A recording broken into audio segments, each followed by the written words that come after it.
당신 혹시 이런 경험 있으신가요?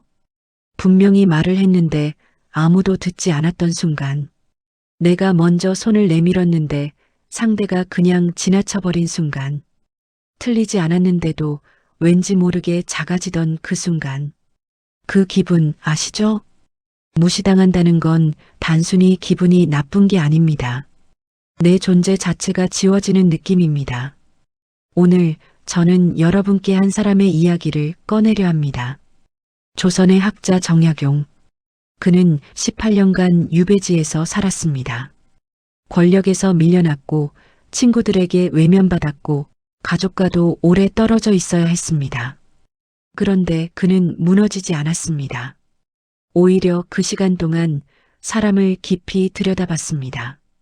사람이 왜 서로를 무시하는지, 어떻게 해야 무시당하지 않는지, 그가 남긴 말들은 지금 이 시대에도 살아있습니다. 오늘 여러분과 함께 그 지혜를 하나씩 꺼내보겠습니다. 총 12가지 상황, 12가지 관계 그리고 12가지 해답 끝까지 함께 해주세요. 어느 날 저녁 제자 황상이 스승을 찾아왔습니다. 얼굴에 무언가 오래 눌려있던 것이 보였습니다. 황상이 말했습니다. 스승님, 저는 마을에서 어려운 사람을 도울 때마다 이상한 경험을 합니다. 처음엔 고맙다고 하던 사람이 시간이 지나면 제가 돕는 것을 당연히 여깁니다. 한 번이라도 늦거나 돕지 못하면 오히려 서운해합니다. 선한 일이 왜 이런 결과를 낳습니까? 내가 베풀 때 상대가 갚을 수 있는 크기로 주었느냐? 갚는 것을 바라고 준 것이 아닙니다. 그것이 문제다. 갚을 수 없는 은혜는 받는 자를 작게 만든다. 작아진 마음은 결국 원망이 된다. 베풀문 크기가 아니라 균형이다. 일방적으로 주는 것은 덕이 아니라 짐을 지우는 것이다. 받는 자가 갚을 수 있는 무언가를 남겨두어라. 그것이 상대의 자존을 지키는 일이고 관계를 오래 유지하는 방법이다. 그렇다면 어떻게 도와야 합니까? 상대가 요청했을 때 응하여라. 요청 없이 먼저 주는 것을 줄여라. 기다렸다가 주는 것이 먼저 주는 것보다 더 오래 기억된다. 당신 혹시 이런 적 있으신가요?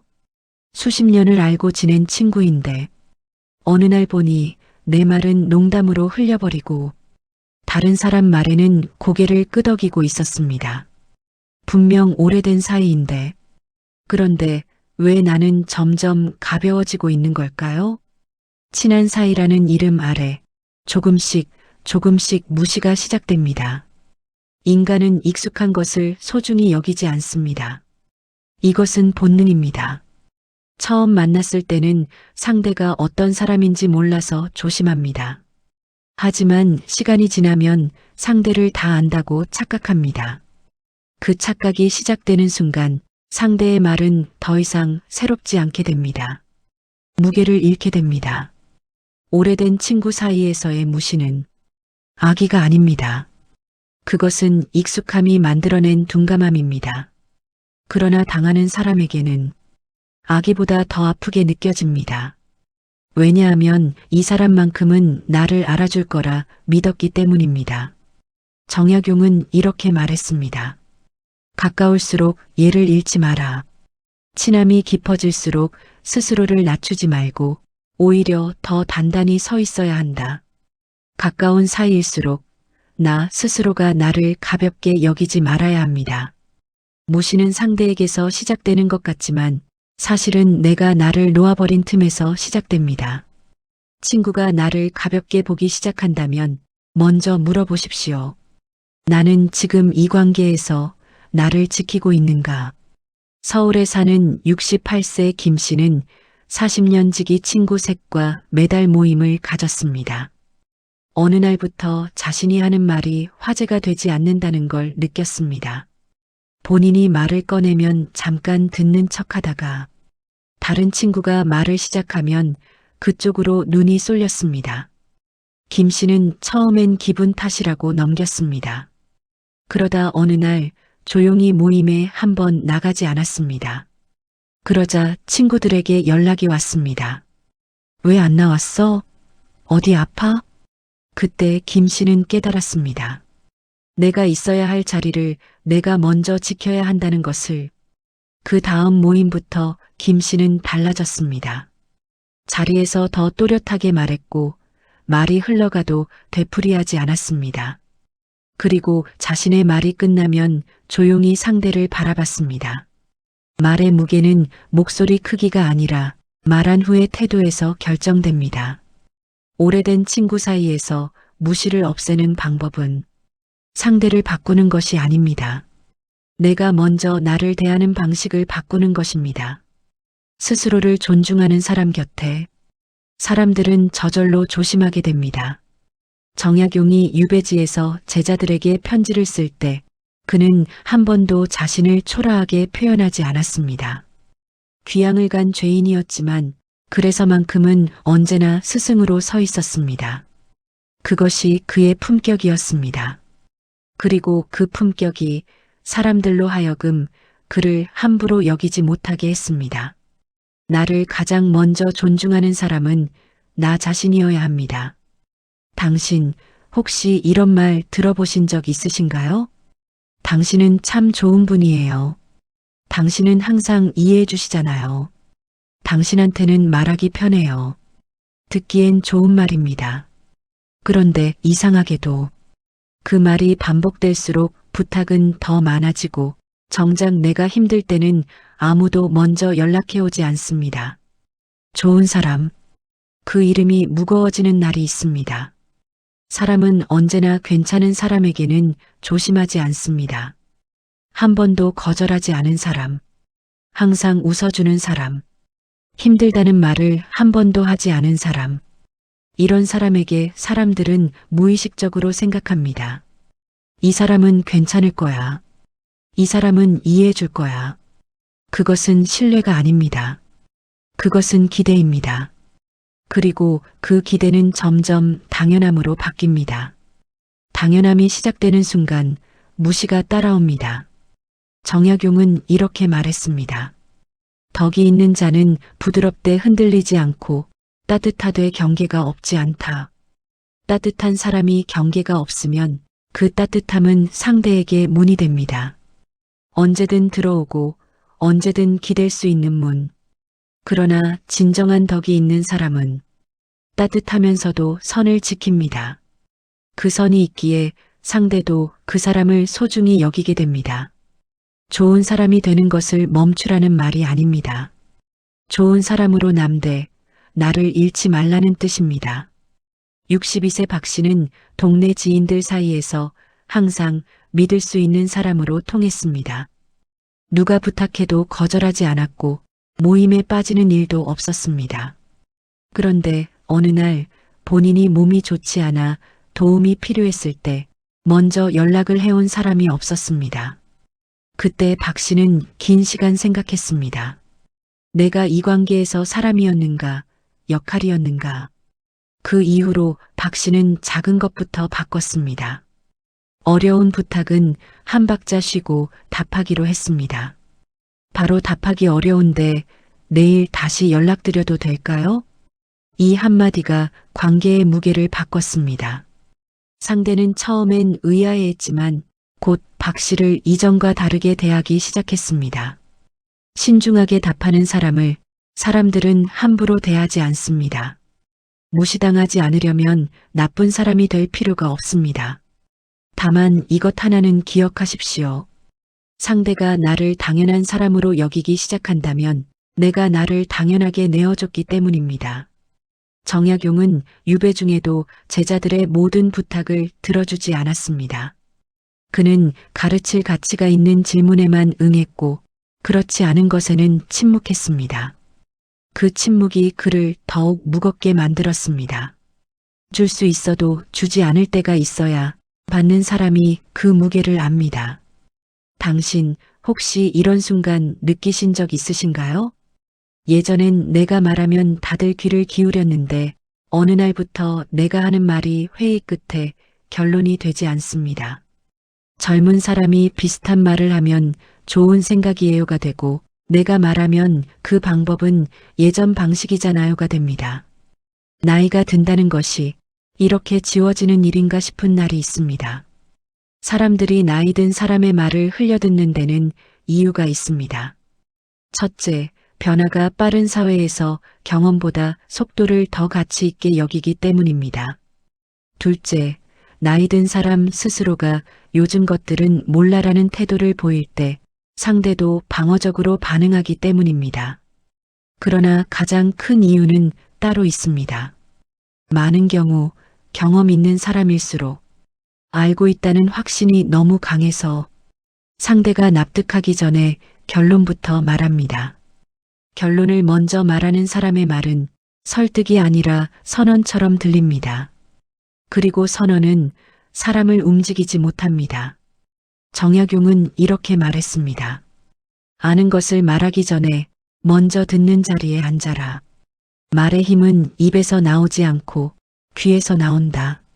무시당하지 않으려면 더 크게 말할 필요가 없습니다. 오히려 더 잘 들어야 합니다. 잘 듣는 사람은 말할 때 정확합니다. 정확한 말은 가볍게 흘려버릴 수 없습니다. 65세 최 씨는 30년 경력의 건설 현장 관리자로 일하다 고문직으로 물러났습니다. 처음에는 자신의 경험을 적극적으로 말했습니다.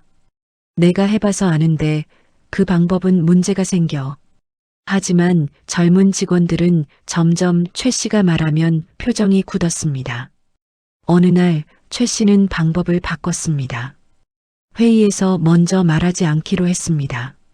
대신 다른 사람들이 다 말한 뒤 마지막에 한마디만 했습니다. 제가 비슷한 상황을 겪은 적이 있는데 그때 우리가 놓쳤던 게 하나 있었습니다. 이 부분 한 번 더 생각해 보시면 어떨까요? 그 다음 회의부터 달라졌습니다. 사람들이 최 씨가 말하기를 기다리기 시작했습니다. 말의 무게는 얼마나 많이 아는가에서 오지 않습니다. 얼마나 적절한 순간에 꼭 필요한 말만 하는가에서 옵니다. 나이가 들수록 목소리가 작아지는 게 아닙니다. 말이 많아지면서 무게가 줄어드는 것입니다. 정약용은 500권이 넘는 책을 썼습니다. 그러나 그의 제자들이 기억하는 가르침은 길고 복잡한 문장이 아니라 딱 한 줄짜리 말이었습니다. 핵심만 남긴 사람의 말은 오래 남습니다. 말을 줄이면 권위가 생기고 권위가 생기면 무시가 사라집니다. 당신 혹시 이런 경험 해보셨나요?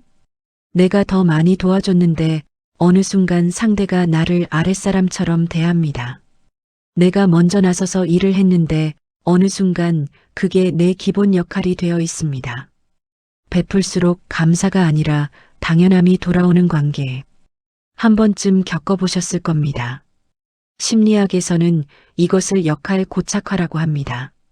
한 관계에서 특정 역할을 계속 맡으면 상대는 그것을 그 사람의 본질로 받아들입니다. 항상 밥을 사는 사람은 밥 사는 사람이 됩니다. 항상 먼저 연락하는 사람은 연락하는 사람이 됩니다. 항상 처리해주는 사람은 처리하는 사람이 됩니다. 그 역할에서 벗어나는 순간 상대는 오히려 서운해합니다. 왜 갑자기 이래? 이 역전된 감정 구조, 이것이 베풀수록 무시당하는 이유입니다. 정약용은 이렇게 말했습니다. 혜택을 베풀 때는 받는 자가 갚을 수 있는 크기로 하라. 갚을 수 없는 은혜는 상대를 오히려 작게 만들고 결국 그 작아진 마음이 원망이 된다. 베풀미 지나치면 상대는 고마움이 아니라 부담을 느낍니다. 그 부담이 불편함이 되고 불편함은 때로 냉담함으로 나타납니다. 베풀문 크기가 중요한 게 아닙니다. 균형이 중요합니다. 58세 이 씨는 작은 사업체를 운영하며 직원들에게 늘 먼저 배려했습니다. 급여를 올려주고 경조사도 챙기고 힘든 일은 본인이 대신 처리했습니다. 그런데 어느 날 이 씨가 개인적으로 어려운 시기를 맞았을 때 직원들은 평소와 다름없이 행동했습니다. 사장님이니까 괜찮겠지라는 분위기였습니다. 이 씨는 그때 처음으로 거리 조절이 필요하다는 걸 느꼈습니다. 그 이후 이 씨는 베푸는 방식을 바꿨습니다. 일방적으로 주는 게 아니라 직원이 먼저 요청했을 때 응하기로 했습니다. 그 작은 변화가 관계를 바꿨습니다. 직원들이 이전보다 더 감사히 여기게 됐고 이 씨를 대하는 태도도 달라졌습니다. 주는 것은 덕이지만 받는 사람이 받는 줄 알게 주어야 덕이 됩니다. 베풀문 멈추지 않아도 됩니다. 단 방향을 바꾸십시오. 상대가 원하기 전에 먼저 주는 것을 줄이고 상대가 요청했을 때 기꺼이 주는 것을 늘리십시오. 그것이 덕을 유지하면서도 나를 지키는 방법입니다. 가장 오래 베풀 수 있는 사람은 자신을 소진하지 않는 사람입니다. 당신 혹시 이런 말을 들으신 적 있으신가요? 엄마, 그건 옛날 방식이야. 아빠, 그냥 제가 알아서 할게요. 요즘은 그렇게 안 해요. 틀린 말이 아닐 수도 있습니다. 그런데 그 말이 상처가 된 건 내용 때문이 아니라 말하는 방식 때문이었습니다. 자녀에게 무시당하는 부모. 이것은 말하기 부끄러운 이야기지만 너무 많은 분들이 혼자 견디고 있습니다. 자녀가 부모를 가볍게 여기게 되는 데는 두 가지 심리가 작용합니다. 첫째, 독립의 심리입니다. 자녀는 성인이 되면서 부모와의 분리를 통해 정체성을 확립합니다. 이 과정에서 부모의 말을 부정하는 것이 자신의 독립을 확인하는 방식이 되기도 합니다. 둘째, 역할 역전의 심리입니다. 경제력이 생기고 사회적으로 성장한 자녀는 무의식적으로 관계의 위계가 달라졌다고 느낍니다. 이것이 말투와 태도에 나타납니다. 이 두 가지는 자녀가 나쁜 사람이어서가 아닙니다. 그러나 그것이 부모에게 상처가 된다는 사실도 변하지 않습니다. 정약용은 유배지에서 아들에게 보낸 편지에 이렇게 썼습니다. 나는 너희에게 아버지이기 전에 한 사람이다. 내가 나를 잃으면 너희가 기댈 아버지도 없어진다. 부모가 부모이기 위해서는 사람으로서의 자신을 먼저 지켜야 합니다. 자녀를 위해 모든 것을 내어준 부모는 어느 순간 역할만 남은 사람이 됩니다. 그리고 사람들은 역할에게는 예를 갖추지 않습니다. 70세 윤 씨는 두 자녀와 가까운 곳에 살며 손자 돌봄을 도맡아 하고 있었습니다. 어느 날 큰아들이 아이 교육 방식을 두고 엄마는 그냥 시키는 대로만 해주세요라고 말했습니다. 윤 씨는 아무 말도 하지 못했습니다. 서운함을 내색하면 분위기가 나빠질까봐. 그날 이후 윤 씨는 조용히 한 가지를 결정했습니다. 돌봄에 쓰던 시간 일부를 본인을 위해 쓰기로 했습니다. 오래 끊었던 수묵화 모임을 다시 나갔습니다. 몇 달이 지나자 아들 부부의 태도가 달라졌습니다. 윤 씨가 모임 이야기를 꺼낼 때면 귀를 기울였고 이전처럼 함부로 말하는 일이 줄었습니다. 나를 가진 사람은 자녀에게도 함부로 여겨지지 않습니다. 자녀를 위해 사는 것은 아름다운 일입니다. 그러나 자녀를 위해 나를 지우는 것은 결국 자녀에게도 좋지 않습니다. 부모가 당당하면 자녀는 부모를 존중하는 법을 배웁니다. 부모가 당당할 때 그 가정에 품격이 생깁니다. 정약용은 유배 중에도 아들의 편지를 고쳐서 돌려보냈습니다. 글이 틀렸다고 부드럽게, 그러나 분명하게. 그것이 아버지의 자리를 지키는 방법이었습니다. 자녀에게 줄 수 있는 가장 큰 선물은 부모로서 품격 있는 모습 그 자체입니다. 당신 혹시 이런 느낌 아시나요? 수십 년을 함께 살았는데 어느 날부터 내가 하는 말이 공기처럼 흘러갑니다. 내가 힘들다고 해도 원래 그렇지 한마디로 끝납니다. 내가 기쁜 일이 생겨도 그게 뭐가 대단해로 마무리됩니다. 낯선 사람에게 상처받는 것보다 평생 함께한 사람에게 무시당하는 것이 왜 이렇게 더 깊이 아플까요? 긴 관계에서 무시는 갑자기 생기지 않습니다. 아주 천천히 오랜 시간에 걸쳐 쌓입니다. 처음에는 작은 것들이 생략됩니다. 고마워가 사라지고 오늘 어땠어가 사라지고 당신 생각은 어때가 사라집니다. 생략이 반복되면 습관이 됩니다. 습관이 굳으면 그게 그 관계의 언어가 됩니다. 그리고 그 언어 속에서 한 사람이 천천히 지워집니다. 나쁜 의도가 없어도 오랜 관계는 그렇게 한 사람을 투명인간으로 만들 수 있습니다. 66세 정 씨는 남편과 42년을 함께 살았습니다. 자녀들이 독립한 뒤 둘만 남은 집은 조용했습니다.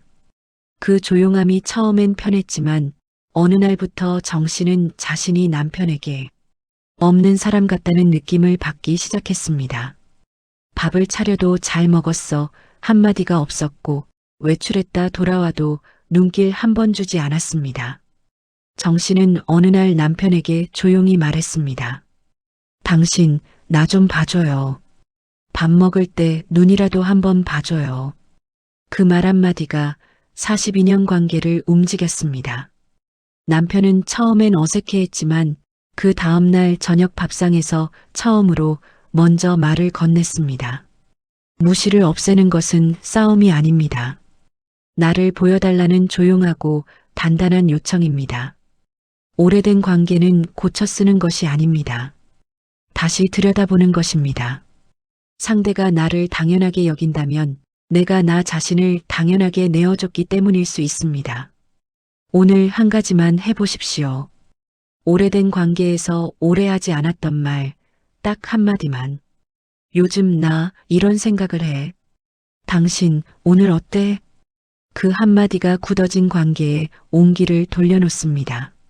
정약용이 18년 유배에서도 인간에 대한 믿음을 버리지 않은 것처럼 오래된 관계에서도 다시 시작할 수 있는 문은 언제나 열려 있습니다. 당신 혹시 이런 생각을 해보신 적 있으신가요? 내가 이 모임에 나가지 않으면 누군가 내 안부를 먼저 물어올까? 그 질문에 선뜻 그렇다고 답하기 어려우셨다면 오늘 이 이야기가 여러분의 이야기일 수 있습니다. 모임에는 나가는데 이상하게 외롭습니다. 사람들 속에 있는데 나만 혼자인 것 같습니다. 이것이 무시의 가장 조용한 형태입니다. 심리학에서는 이것을 대체 가능한 존재감이라고 합니다. 사람들이 많은 모임에서는 한 사람의 역할이 불분명할수록 그 사람이 없어도 모임은 돌아갑니다. 반면 그 사람만이 가져오는 무언가가 있을 때 사람들은 그 사람을 기다리는 사람으로 인식합니다. 그 무언가는 대단한 재능이 아니어도 됩니다. 특유의 시각, 늘 꺼내는 옛 이야기 한 토막, 다른 사람의 말을 정확하게 정리해주는 능력. 그것이 그 자리에서 당신만의 존재 이유가 됩니다. 64세 한 씨는 10년 된 동창 모임에 한 번도 빠진 적이 없었습니다. 그런데 한 번은 건강 문제로 2달을 쉬었는데 그 2달 동안 연락이 온 사람이 아무도 없었습니다. 한 씨는 처음엔 섭섭했지만 이내 스스로에게 물었습니다. 내가 이 모임에서 어떤 사람이었을까? 돌아보니 한 씨는 언제나 듣는 역할이었습니다.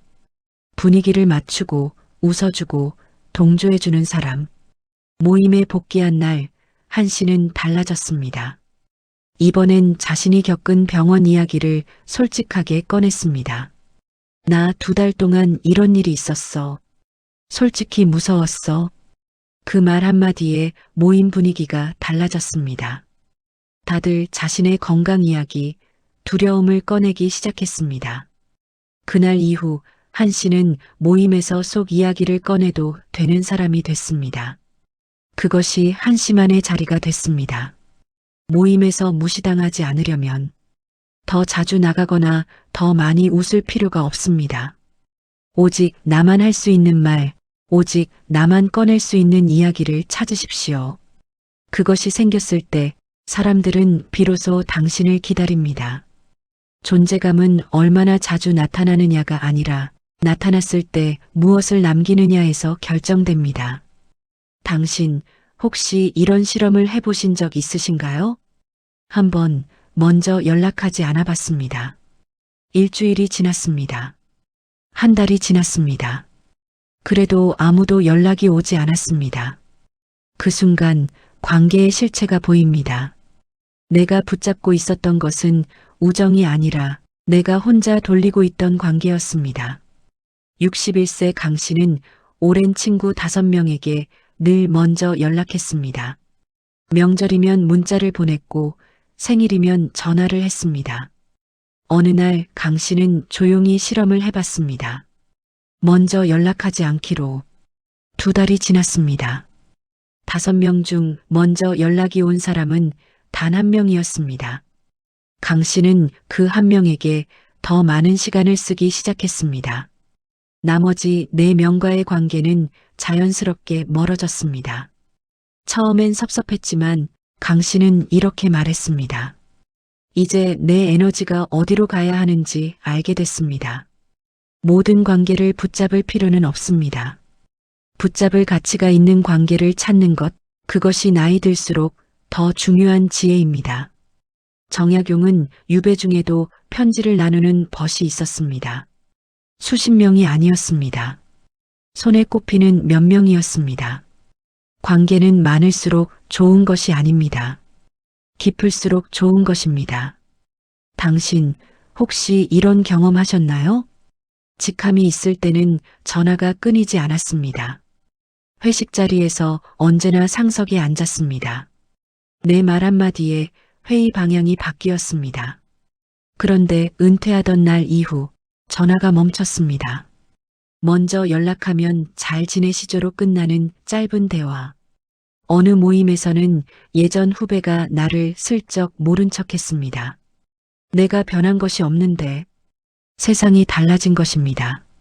아니, 정확히는 나를 보는 세상의 눈이 달라진 것입니다. 사람들은 사람을 볼 때 무의식적으로 2가지를 봅니다. 이 사람이 내게 무엇을 줄 수 있는가와 이 사람과 함께 있으면 내가 어떤 사람이 되는가. 직함이 있을 때는 첫 번째가 명확했습니다. 정보, 기회, 인맥을 줄 수 있는 사람. 은퇴 후에는 그 첫 번째가 흐려집니다. 그래서 많은 사람들이 거리를 둡니다. 그러나 2번째는 여전히 살아 있습니다. 이 사람과 함께 있으면 내가 배운다.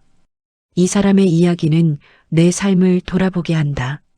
이 사람 곁에 있으면 내가 단단해지는 것 같다. 그 2번째 존재감을 만드는 것, 그것이 은퇴 후 무시당하지 않는 방법입니다. 67세 오 씨는 대기업 임원으로 30년을 일했습니다. 은퇴하던 날 200명이 넘는 사람들 앞에서 송별 파티를 했습니다. 그런데 은퇴 3개월 후 먼저 전화 한 통 오지 않았습니다. 본인이 전화를 하면 반겨주었지만 어딘가 어색한 거리감이 느껴졌습니다. 오 씨는 처음에는 집에만 있었습니다. 그러다 지역 도서관에서 청소년 대상 경제 교육 자원 봉사를 시작했습니다. 1년이 지나자 이상한 일이 생겼습니다. 옛 동료들이 오 씨에게 연락을 해왔습니다. 자네가 그런 일을 하고 있다니 나도 같이 해도 되겠나? 오 씨가 새로운 줄 수 있는 것을 만들었기 때문입니다. 직함이 아닌 삶에서 비롯된 것으로. 은퇴는 끝이 아닙니다. 직함이 사라진 자리에 진짜 나를 채울 수 있는 기회입니다. 정약용은 18년 유배를 마치고 고향으로 돌아왔을 때 관직으로 돌아가지 않았습니다. 대신 그가 쓴 책들이 그를 대신했습니다. 지위는 시간이 지우지만 품격은 시간이 쌓습니다. 어느 날 제자가 물었습니다. 스승님, 저는 어제 관아 모임에서 이런 일이 있었습니다. 제가 먼저 의견을 말했는데 아무도 받아들이지 않았습니다. 그런데 1시간 뒤 연장자가 비슷한 말을 하자 모두가 고개를 끄덕였습니다. 내용이 같은데 왜 결과가 다릅니까? 저의 무엇이 부족한 것입니까? 내용이 같아도 그릇이 다르면 사람들이 다르게 받는다. 같은 물이라도 나무 바가지에 담긴 것과 백자사발에 담긴 것은 달라 보이지. 내가 말할 때의 태도, 목소리의 속도, 말을 꺼내기 전에 침묵. 그것들이 그릇이다. 그렇다면 나이가 들 때까지 기다려야 합니까? 아니다. 그릇은 나이로 만들어지지 않는다. 말하기 전 단 한 가지만 하여라. 잠깐 멈추어라. 말하려는 순간 숨을 한번 고르고 천천히 시작하여라. 서두르는 말은 가볍게 들린다.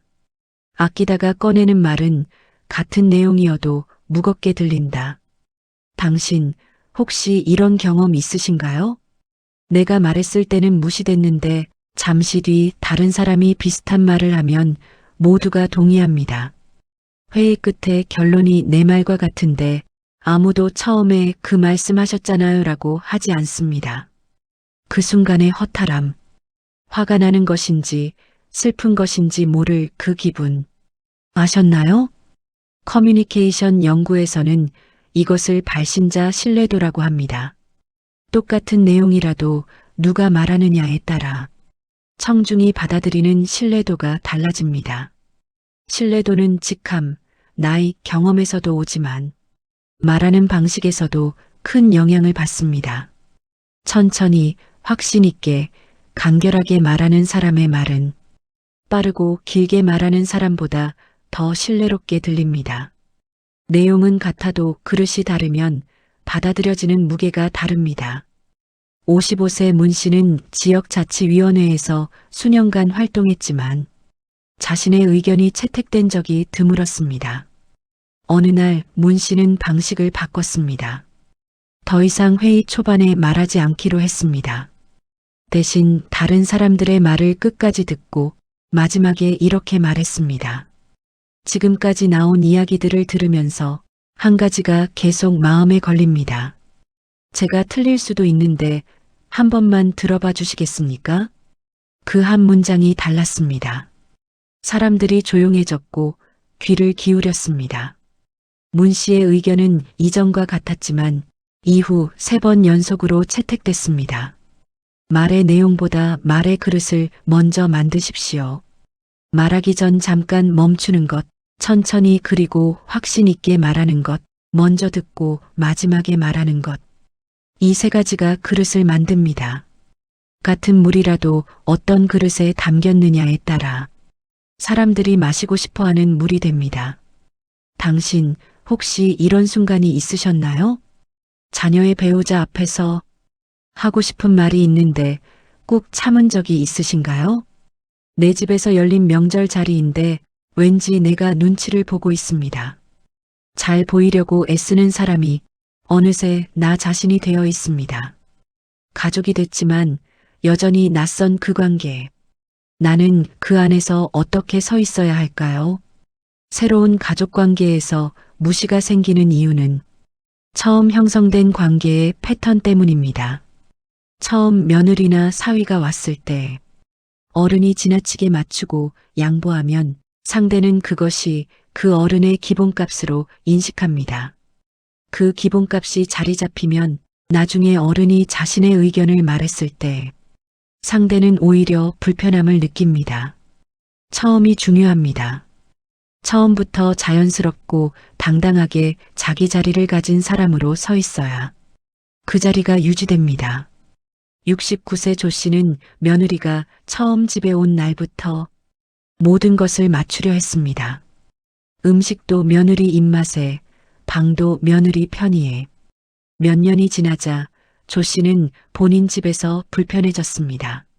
무언가 말하려 하면 며느리의 표정이 신경 쓰였고 결국 말을 아끼다 보니 점점 위축됐습니다. 어느 날 조 씨는 며느리에게 조용히 말했습니다. 나는 이 집에서 불편하게 살고 싶지 않아. 너도 불편하지 않기를 바라고 서로 솔직하게 지내보자. 그 한 번의 대화가 관계를 바꿨습니다. 며느리는 오히려 시어머니를 더 편하게 대하기 시작했습니다. 사람들은 당당한 사람을 더 존중합니다. 새로운 가족 관계에서 가장 중요한 것은 처음부터 자신의 자리를 지키는 것입니다. 지나친 배려는 상대를 편하게 하지만 나를 지우는 대가를 치릅니다. 따뜻하되 당당한 것. 그것이 오래 사랑받는 어른의 자리입니다. 당신 혹시 이런 마음을 가져보신 적 있으신가요? 자녀에게 손을 벌릴 때의 그 무거움. 고마워라는 말을 해야 하는데 그 말을 꺼내는 것이 어쩐지 낯선 자리. 내가 키운 자식에게 감사를 말해야 하는 상황. 그것이 왜 이렇게 복잡한 감정인지. 경제적 의존이 시작되는 순간 부모와 자녀의 관계가 조용히 뒤집어지기 시작합니다. 경제적 의존이 생겼을 때 관계가 뒤집어지는 이유는 빚의 심리 때문입니다.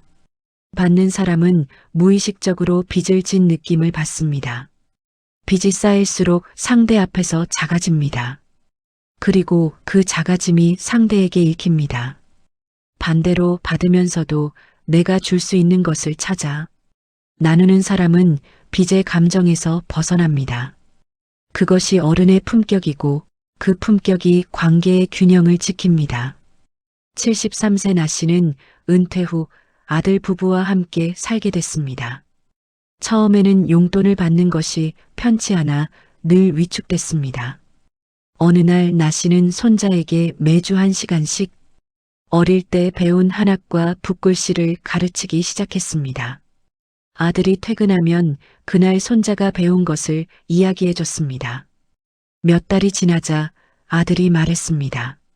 아버지가 가르쳐 주시는 것들이 제가 줄 수 없는 것들이에요. 나 씨의 자리가 달라졌습니다. 용돈을 받는 부모가 아니라 그 가정에서 오직 나 씨만이 줄 수 있는 것을 가진 어른으로 인정받고 있습니다. 경제적으로 의존할 수밖에 없는 상황이 오더라도 나를 잃을 필요는 없습니다. 내가 살아온 세월, 내가 아는 것, 내가 기억하는 것, 그것이 돈으로 살 수 없는 것들입니다. 그것을 나눌 수 있는 한 당신은 받는 사람이 아니라 주는 사람입니다.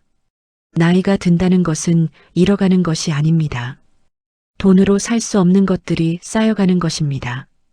스승님, 요즘 한 어른을 뵐 때마다 마음이 아픕니다. 제자가 말했습니다. 그분은 아드님이 보내주는 돈으로 사시는데 아드님이 올 때마다 눈치를 보십니다. 예전에는 엄하셨던 분인데 이제는 아드님 말에 고개만 끄덕이십니다. 돈이 관계를 이렇게 바꾸는 것입니까? 스승님은 말씀하셨습니다. 돈이 바꾼 것이 아니다. 그분이 스스로의 가치를 돈으로 환산하기 시작한 것이다. 내가 받는 것이 이것뿐이라고 생각하는 순간 주는 사람이 위에 선다. 그러나 인간의 가치는 경제적 능력만이 아니다. 그분이 살아온 세월, 그 안에 쌓인 것들, 자녀에게 전해줄 수 있는 것들, 그것을 잊지 않으셔야 한다. 그러나 현실적으로 의존할 수밖에 없다면 받되 내가 줄 수 있는 것을 찾아라. 돈이 아니어도 된다. 그 집안의 어른으로서 자녀에게 해줄 수 있는 말, 손자에게 전해줄 수 있는 이야기, 가족의 역사를 기억하는 사람으로서의 자리. 그것이 있는 한 그 어른은 받는 사람이 아니라 나누는 사람이다. 60세 이후 문화센터에서 처음 만난 사람들과 어울리기 시작한 72세 송 씨. 오래된 친구들과 달리 새 모임 사람들에게는 더 잘 보이고 싶어 처음부터 많이 베풀었습니다. 밥도 자주 샀고 차도 태워줬고 부탁도 거절하지 않았습니다. 그런데 6개월이 지나자 이상한 일이 생겼습니다. 송 씨가 의견을 내면 흘려듣고 다른 사람이 말하면 진지하게 듣는 분위기가 됐습니다. 어느 날 송 씨는 조용히 생각했습니다. 나는 이 사람들에게 처음부터 어떤 사람으로 보였을까?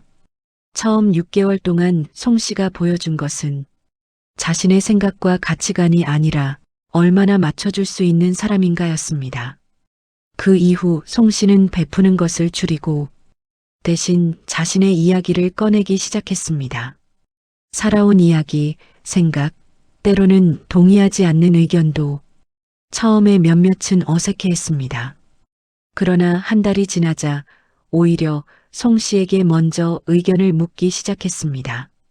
관계의 첫인상은 베품이 아니라 존재감으로 만들어야 합니다. 새로 시작하는 관계일수록 처음이 더 중요합니다. 은퇴 후 지역 봉사단체에 들어간 66세 권 씨. 처음에는 시키는 일을 묵묵히 했습니다. 청소, 서류 정리, 행사 준비. 불평 한마디 없이 성실하게. 그런데 1년이 지나도 권 씨에게는 어떤 역할도 주어지지 않았습니다. 새로 들어온 사람이 금세 팀장 자리를 맡는 것을 보면서 권 씨는 속으로 생각했습니다.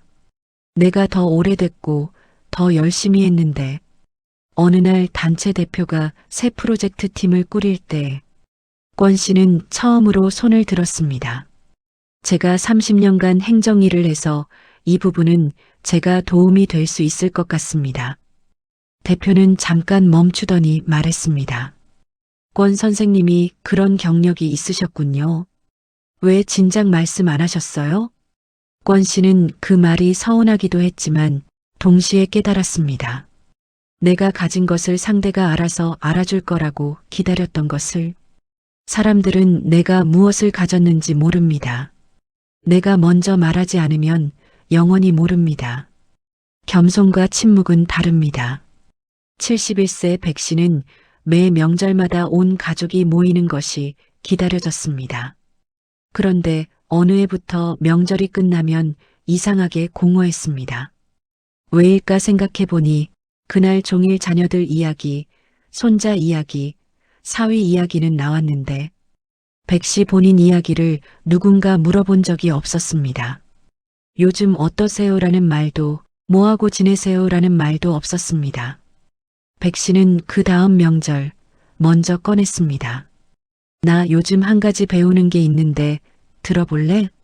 스마트폰으로 찍은 수채화 사진을 꺼냈습니다. 가족들이 처음으로 백 씨를 향해 모였습니다. 손자가 할머니 이거 진짜 그린 거예요? 라고 물었습니다. 그날 백 씨는 오랜만에 명절이 끝난 뒤 공허하지 않았습니다. 가족에게 나를 보여주는 것, 내가 먼저 해야 합니다. 보여주지 않으면 보이지 않습니다. 물어봐 주기를 기다리는 것은 점점 더 긴 침묵이 될 뿐입니다. 오늘 우리는 12가지 관계를 함께 걸어왔습니다. 친구 관계에서, 지인 관계에서, 직장과 사회에서, 은퇴 후의 삶에서, 자녀와 배우자와 새로운 가족 안에서 모든 이야기의 끝에는 하나의 공통점이 있었습니다. 무시는 언제나 밖에서 시작되는 것 같지만 사실은 내가 나를 놓아버린 틈에서 시작된다는 것. 정약용이 유배지에서 제자 황상에게 마지막으로 이런 말을 남겼습니다. 황상아, 세상이 너를 어떻게 보는가 보다 내가 너를 어떻게 보는가가 먼저다. 스스로를 귀히 여기는 자를 사람들은 함부로 여기지 못한다. 그것이 내가 18년 유배에서 배운 단 한 가지다. 나를 존중하는 것이 먼저입니다. 그것이 모든 관계를 바꾸는 시작입니다. 오늘도 끝까지 함께 해주셔서 감사합니다. 이 이야기가 마음에 닿으셨다면 소중한 분들과 나눠주시고 구독, 좋아요 눌러주세요. 영상을 제작하는데 큰 힘이 됩니다. 좋은 영상으로 다시 찾아뵙겠습니다. 끝까지 시청해주셔서 감사합니다.